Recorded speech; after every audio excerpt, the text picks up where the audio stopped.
welcome, ladies and gentlemen, to the MCDFNL Footy Show again for another week, proudly brought to you by Bendigo Bank in Maryborough. Great to have you with us once again to talk all things MCDFNL in what potentially could be a history-making week here in the Maryborough Castlemaine District Football and Netball League. Sean Kelly's my name. Joining me as always, my co-host Sammy Gowers. Sam, welcome mate. Great to have you here. Thanks mate. Glad to be here on a big week for the MCDFNL. Huge week indeed. But before we look forward to what might happen this week, let's look back to last week as well, because it was a big week in the MCDFNL on and off the field. And when we talk off the field in particular, last Sunday up at Campbells Creek, where they did a fantastic job. Up the creek last week it was, the Big Freeze helping cure motor neurone disease. They got some personalities from a lot of the MCDFNL area and the clubs that were dunked in the water. I saw Norm Jenkins go in at one stage, and he obviously wore a hair wetsuit on the day because it was not a pretty sight at all. But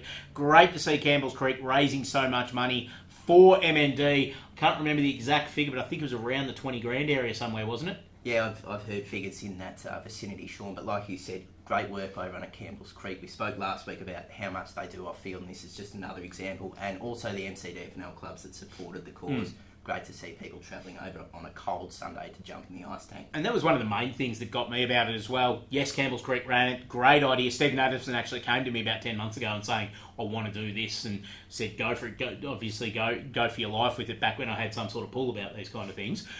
But the other clubs getting behind it as well, the other MCDFNL clubs supporting, not just for Campbells Creek, but supporting the cause as well, which obviously was highlighted on the Queen's birthday weekend in the AFL. But great to see Campbells Creek take the initiative and do something like this as well. Yeah, absolutely. We know no matter what happens on the field, that the MCDFNL is a very close league off the field. And yeah, blokes that travelled to Campbells Creek to jump in the ice on the weekend, really well done. Yeah, great job by everybody involved, and great job by Stephen Adamson and everybody at the Campbells Creek Footy Club for putting together what was a fantastic fundraiser. Getting back on the field, looking at talking point number 2 this week, the Lexton Football Netball Club, second close win in a row. Maybe they're starting to break out of that early season funk as well. We look at the ladder and they sit in 7th spot at the moment, but they're only percentage or 5th.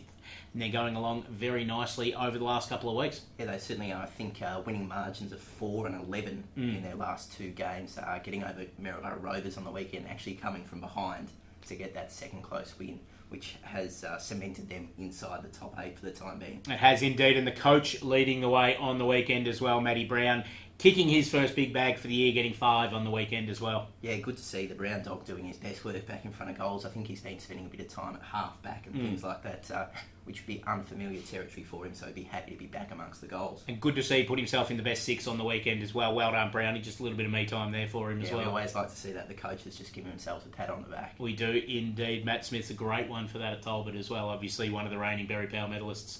Yeah, no wonder he was in the best so many times last year, but he tells me he's got no say in that. That's just people at the club. That's what he tells us. He tells everybody that. I don't quite believe it, though.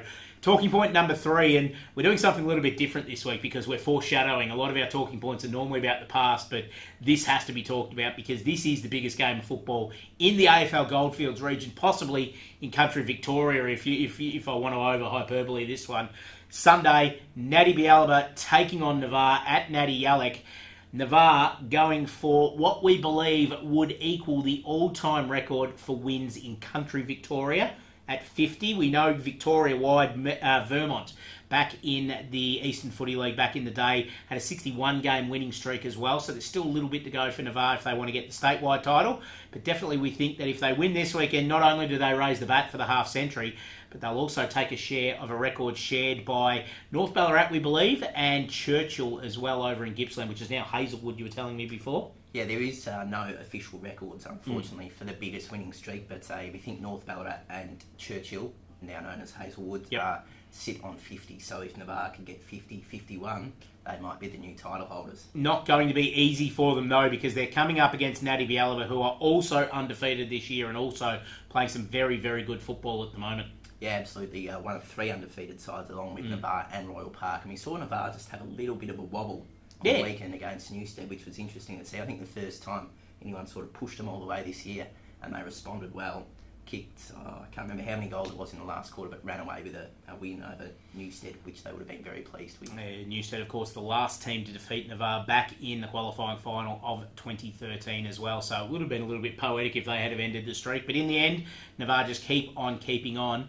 We'll talk more about that game very shortly as we look at this week's games, and started off at the Avoca Public Park this week. Avoca taking on Lexton. Avoca, of course, the new coaching panel last week. Jamie Brody moved on, unfortunately, and now 3 men in charge. Harley Hunter, I believe Brian Walkley's there, and Steve Beavis as well, coaching Avoca at the moment, and didn't do a bad job last week in what was a pretty big game against Talbot. Talbot running away with it in the end, but I reckon they can start to look forward a bit. Taking on Lexton, though, who, as we said before, have got a bit of momentum up at the moment.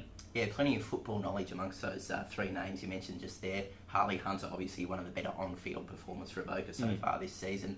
Anyone that's been around the MCDFNL would know about Scatter Walkley and Steve Beavis, a very good football brain as well. Correct. So should get Avoca going nicely. Sadly, I can't see them getting a win here. I'm going to go for Lexton. They've just found a bit of form. Yeah, they have indeed. Having said that, Avoca did win a game earlier this year against Newstead, I think it was, that we weren't expecting them to. So they're every chance in this one. But I think you're right. I just think with the form at the moment, Lexton just going that little bit better at the moment. Little bit more to play for. Although, having said that, Avoca sit in 11th spot at the moment. They're only 2 games behind Newstead in 5th. So there's a little bit of closeness on the ladder at the moment, which could potentially be sorted out this weekend. Royal Park taking on Harcourt this weekend. Royal Park sitting in 3rd spot at the moment, and a golden chance for them to rise up the ladder with a win this weekend, given obviously that Navarre and Natty Bialaba play each other. Won't be easy against Harcourt, who are coming off a very impressive win last Sunday at Denali, which obviously Denali a very good side at the moment. So Harcourt, that little bit of Jekyll and Hyde this year, but you'd think Royal Park could start favourites. Yeah, they will. Like you said, Harcourt's got a 4-4 win-loss ratio. They'd like to get it to 5-4 this week, I think, but I can't see them doing it against the undefeated Tigers, who want to start well as they enter a bit of a horror stretch here, taking on, I think, Navarre and Natty in the 2 weeks after this. Yeah, they have got a big run coming up, Royal Park, so they'll be looking to get tuned up for that one this week. Won't be an easy game for them by any stretch, so it's a nice little game to actually tune up for that stretch as well, because they're going along very nicely, Harcourt, at the moment. Talbot taking on Maldon at the Talbot Recreation Reserve. The Yabbies sitting in 8th spot at the moment on the ladder after that win last week, and they'll be favourites to make their record go to 5-4 this week against the Maldon side that's struggling a little bit this year. Yeah, they certainly will. We've seen Talbot sort of move up and down the ladder as the rounds go by this weekend, but I think they'll maintain their spot in the top 8 this week against a Maldon side that you said is struggling a little bit. Yeah, Talbot for mine in this one as well. Really important game up at Trentham Reserve this weekend. Trentham taking on the Maryborough Rovers. Both teams sitting outside the top 8 at the moment with a 2-win and 6-loss record.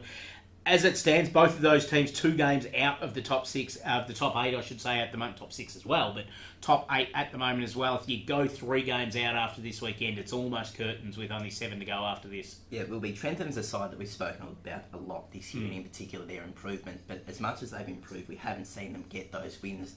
I think they would have been probably a little bit disappointed with their showing against Carisbrook last week. Yep. I know they were hit hard by injuries, but I'm going to back the Saints to bounce back and get a win here. I'm going to back the Rovers here, actually, because I feel that they're in pretty good form at the moment. They obviously beat Denali a couple of weeks ago. They ran Lexton on the weekend. Think they're going okay at the moment. Ross Andrews has had 8 weeks to work with them now. Get that game plan into them. I've got a feeling the Rovers will win this one, so very interested to see the results from this game come Saturday night.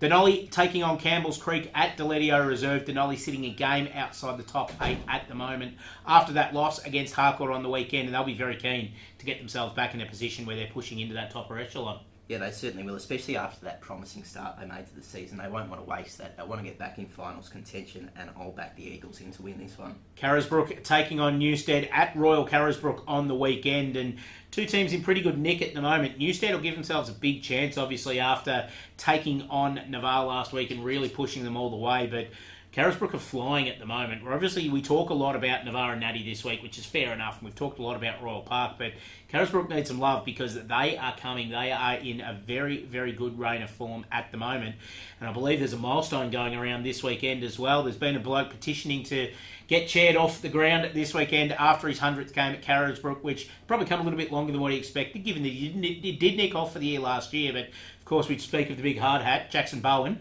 playing his 100th game this week for Brook, and good luck to whoever has to carry him off because he's a big man. Yeah, I think they'll need a few boys to get under those thighs to lift the big Jacko off. but I think they'll get up for him. I think they'll win in his 100th game.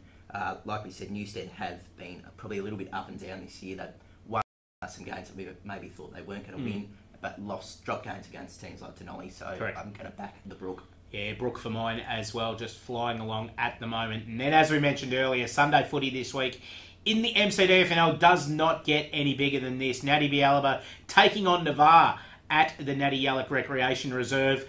Can your Swannies end it at 49, or will Navarre raise the bat for their half-century? Unfortunately for my Swannies, I think Navarre will rise to the occasion. We did see them, like we said, have that little wobble against Newstead last week, and I think that'll just throw them back into their top form, and I think they'll get win number 50. Yeah, look, I'm tipping Navarre because, as we keep saying on this show, they haven't given us a reason not to tip against them, but if they're ever the next couple of weeks are really going to test Navarre because they've obviously got Natty this week and then they've got Royal Park next week. So they're their two main challenges as it stands at the moment. Obviously, we know Carisbrook's there as well, but if they can cast these two aside, obviously get to that 51 wins and stay undefeated, then they're going to go a long way, I reckon, towards a fourth premiership in a row, which would be phenomenal at any level of footy. Yeah, absolutely. Like you said, that next stretch of games for Navarre are really important if they're going to go for the fourth straight flag. A lot of history between these two clubs as well, Shaun. You know, they're Lexton Plains team and playing for the Ross Hannett Shield on the weekend. Always closely contested, these two games. And Natty has been a little bit of a bogey side for Navarre in the past, so it should be a really, really interesting game. Do yourself a favour, get down to the Natty Yallock Reserve on Sunday afternoon. No other MCDFNL footy around, so expecting a bumper crowd at this one. It's all the time we've got for this week, Sammy. Very much looking forward to seeing how this weekend pans out in the MCDFNL, especially on Sunday afternoon. Yeah, it should be a really interesting week, Shaun. Look forward to next week's show. Very much looking forward to it. We're going to let you know exactly where Navarre sits in the pantheon of the all-time great clubs of country footy, or whether Natty Bialaba has become David to their Goliath and knocked them over. Want to find out what's happened? Stay tuned with us next week. Same time, same place, here on the MCDFNL Footy Show.